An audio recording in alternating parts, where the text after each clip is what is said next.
Welcome into Outkick the Show. I am your fearless leader, Clay Travis. I hope all of you are having a fantastic Monday wherever you may be across this great country or this great land. Right off the top here, I want to encourage you to go sign up for Outkick VIP.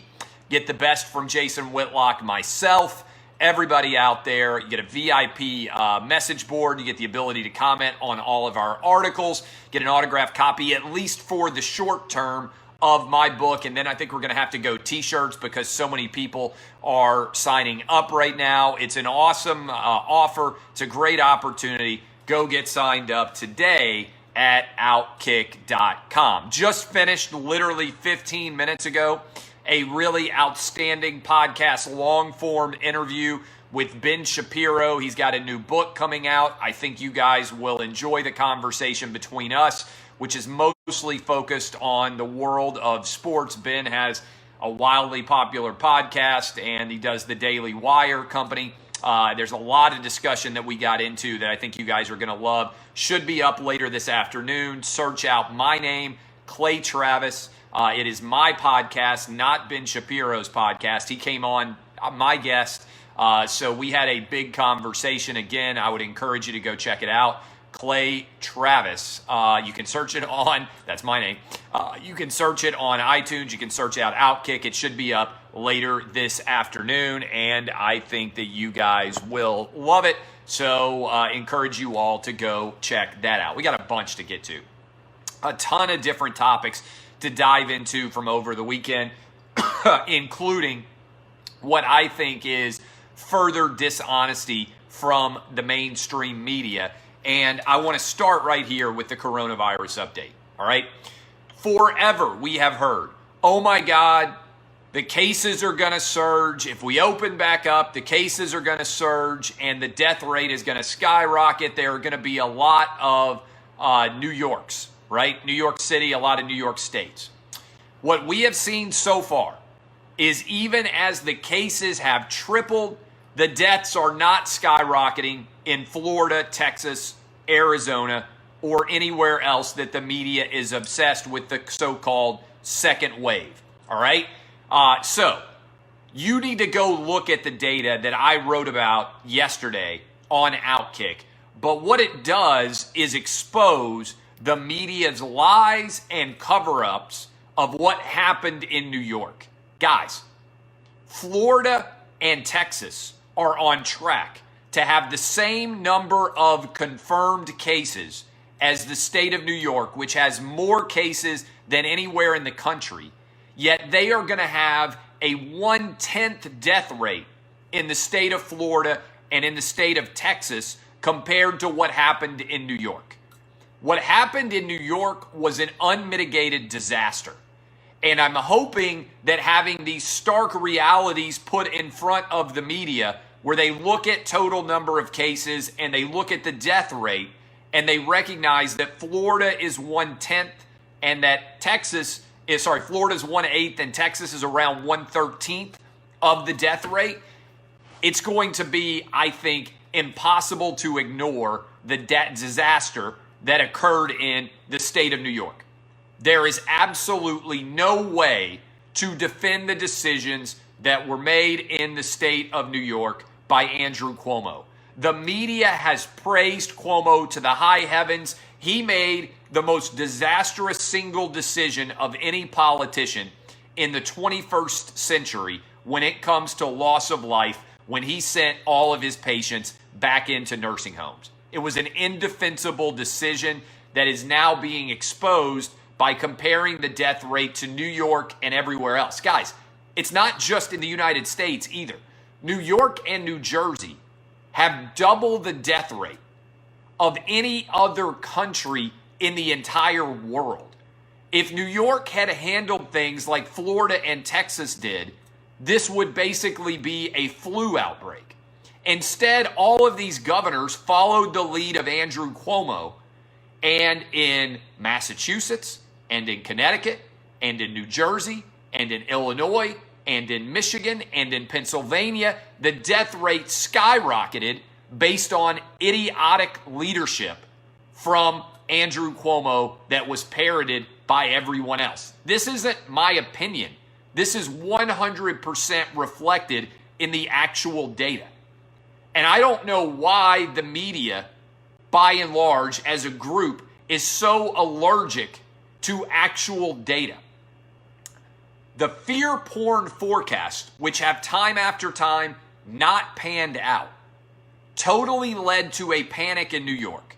They projected, the fear porn expert forecast did, that they were going to need 140,000 beds.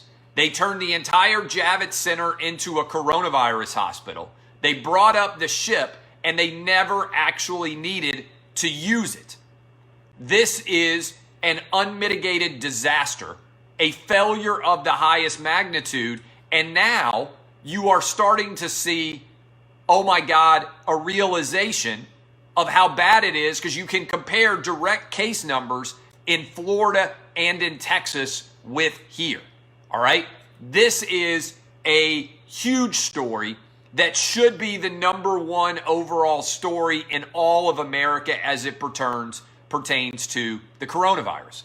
It also calls into question all the Corona Bro panic out there.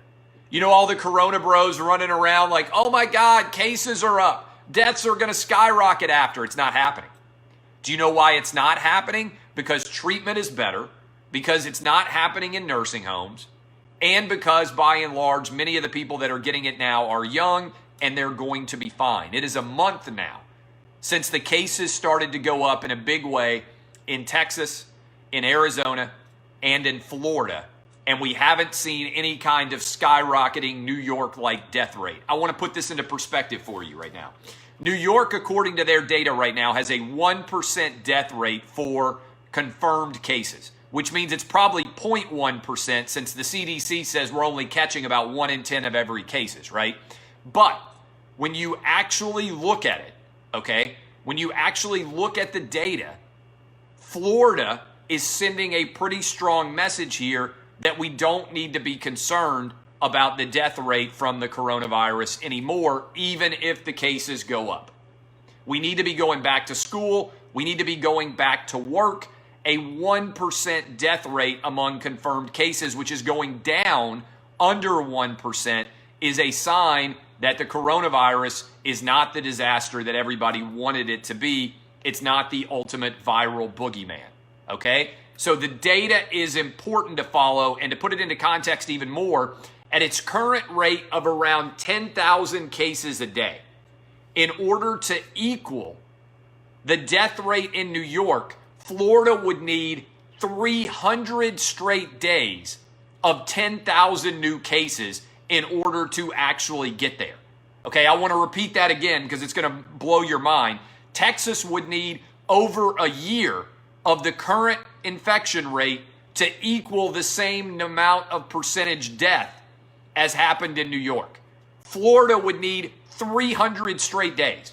That's all the way now, all the way until Memorial Day of next year in order to get to the same level of death that New York racked up back in March and April.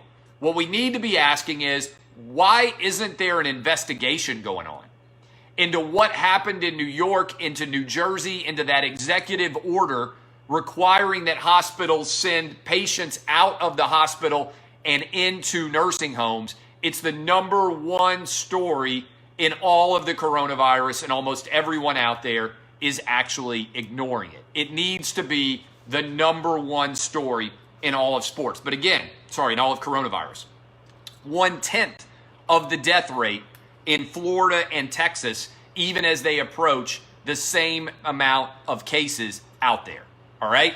And also, by the way, it appears that Arizona, Texas, and Florida, based on hospitalization data, have begun to move past the peak. In other words, the peak of infections in those states has already occurred, and we're already on the backside of those negotiations and those outbreaks. All right, a couple of other things I want to get to right off the top here.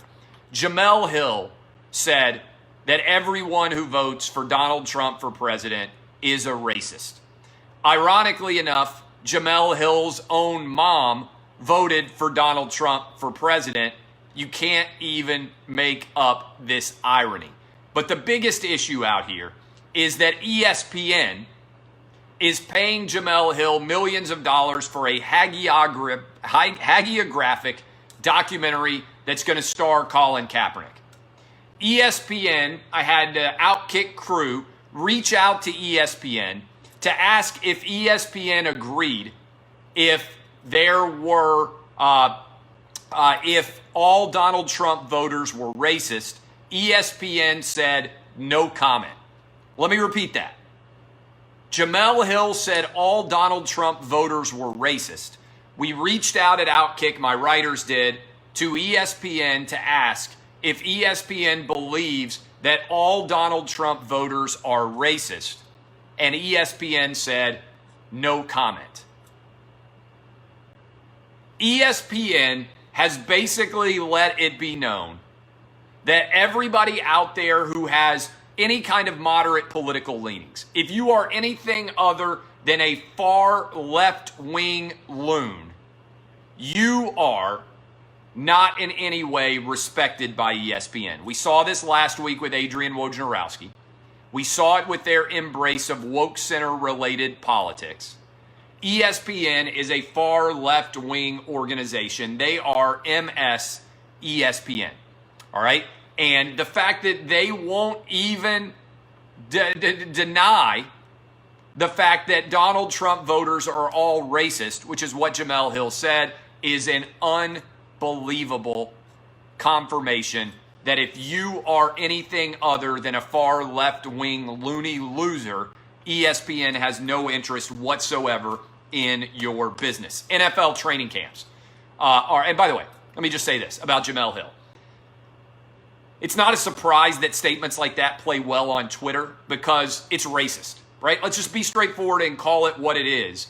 If you are branding half of the country racist, whether they're white, black, Asian, Hispanic, who are voting for Donald Trump, you are painting with such a racist brush that it's unacceptable, right? And here's the bigger issue. If anybody who works at ESPN said that if you vote for Joe Biden, you're racist, or if you vote for AOC, you're racist, or if you vote for any Democratic politician, you are racist, they would immediately get fired. They would no longer be able to work at ESPN. But if you attack the half the country that voted for Donald Trump and say that they are racist, that is actually acceptable at ESPN. And I don't have, let me just make this clear. I've said this for years. I wrote it in my book. I don't have any problem with everybody having political opinions. What I have a problem is content-based discrimination, where some people are allowed to say, far left-wingers, exactly what they think every day. And everybody else out there has to bite their tongue because if they say what they really think, if you're part of the 75% of the community, at least maybe 80%, that is not woke, you aren't allowed to actually say what you believe and keep your job. Whereas the far woke, the left-wing community is able to say whatever they want. That is content-based discrimination.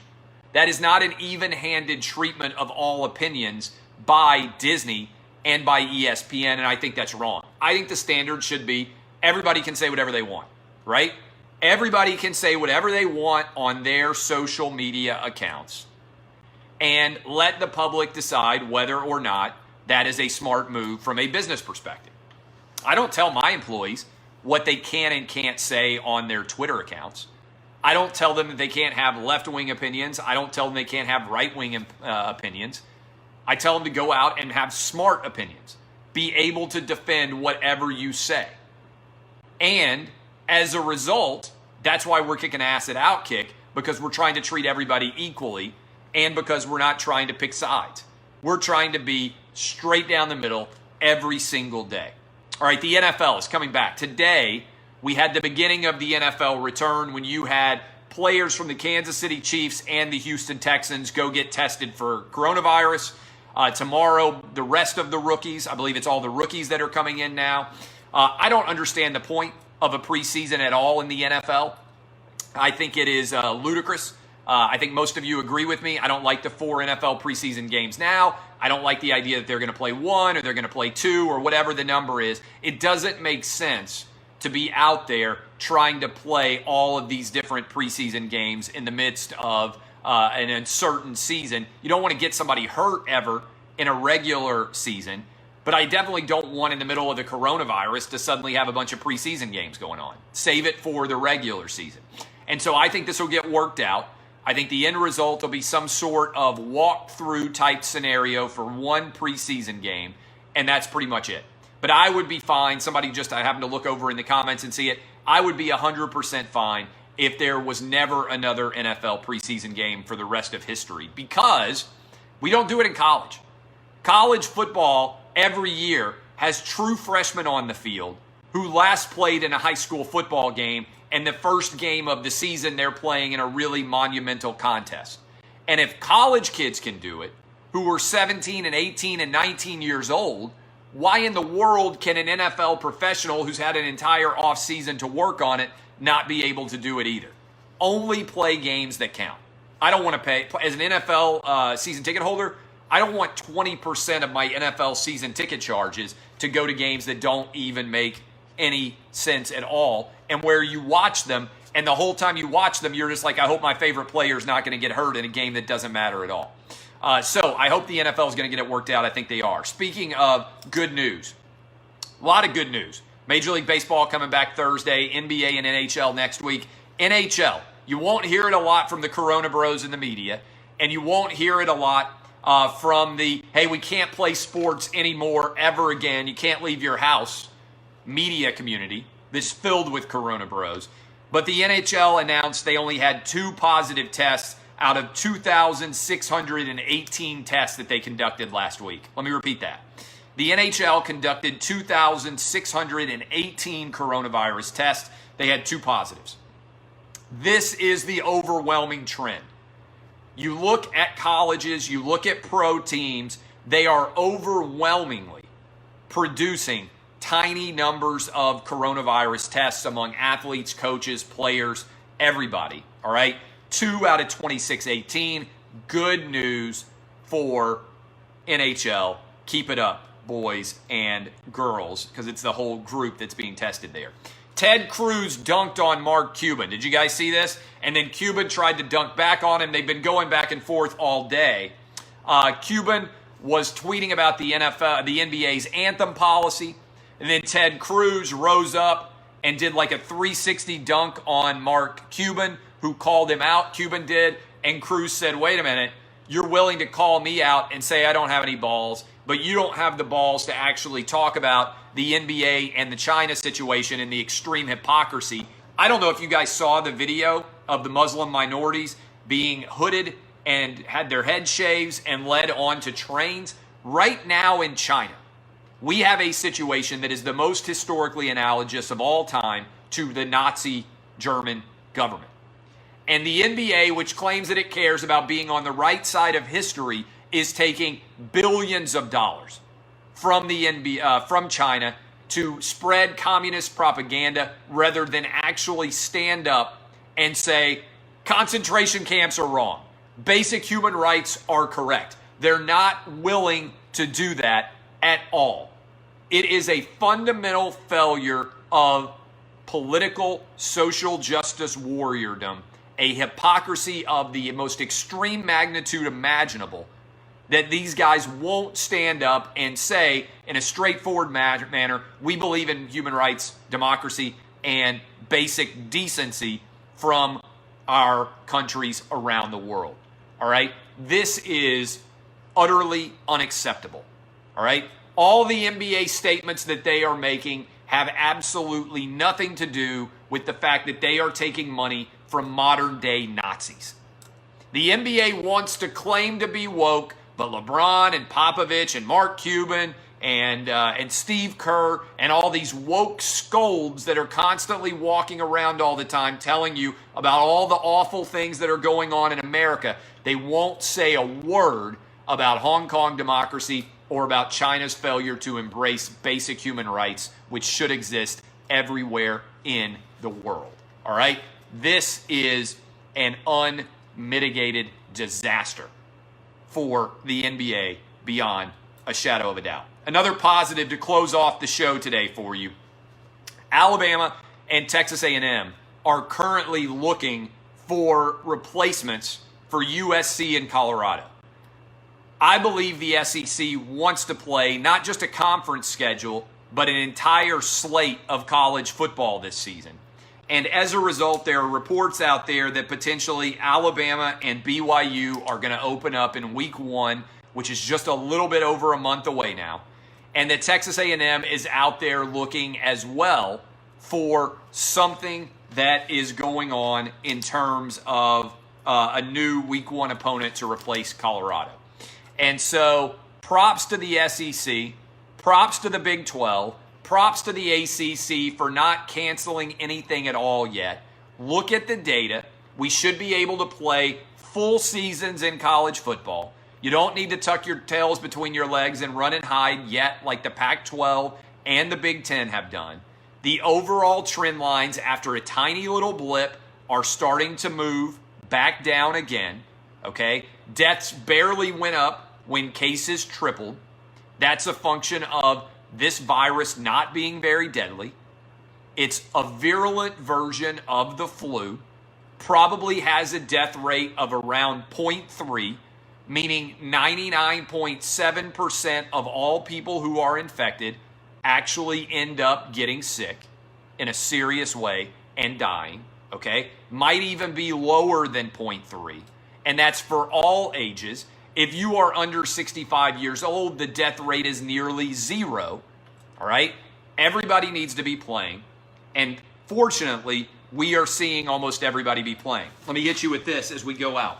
Remember all the coronabros out there in the media who were like, oh, we're never going to be able to play sports in 2020, right? Do you remember that? All right, listen to this. Major League Baseball starts Thursday. NFL has already begun to have players return with the Texans and the Chiefs for testing today. NHL and NBA next week. MLS is already back. PGA is already back. I think the WNBA is already back, but I wouldn't know if they were or weren't. UFC is already back. The National Women's Soccer League is already back. Professional bowling is already back. Boxing is back. NASCAR is back. The Kentucky Derby is coming soon. The Indy 500 is coming soon. Look, National Lacrosse League is coming back, all right? And I believe college football is going to come back. I want you to remember this. There were tons of people in the sports media who were telling you 2020 is canceled. No sports are going to be back. And guess what? It now appears that every sport under the sun is going to be back. And we're going to have the wildest and the most fun and the most busy September and August and October in the history of sports. I can't wait. I love all of you. Remember that in the long term, optimists win. All right? Optimists win in the long term. In the short term, all the coronabros out there could run around talking about negativity. Pessimists can win for days, weeks, even months. But in the long term, history teaches you optimists win again and again and again. And guess what? Optimism has won again in the world of sports. I love all of you. Thank you for listening. Go check out the new podcast with Ben Shapiro. Search out Outkick. You'll be able to hear it. It should be up soon. Remember, again, sports are going to be back in a big way sooner rather than later. By this time next week, we're going to be off and rolling, and you're going to have more options than you've ever had before in your history as a sports fan to watch. I love all of you. Go sign up for Outkick VIP at Outkick.com. Kisses. DBAP unless you need to SBAP. I'll see you tomorrow morning on the radio program nationwide, Sirius XM Channel 83, all 50 states, 300 plus affiliates. DBAP unless you need to SBAP. Kisses. See y'all. Love you. Thank you, Facebook. See you guys.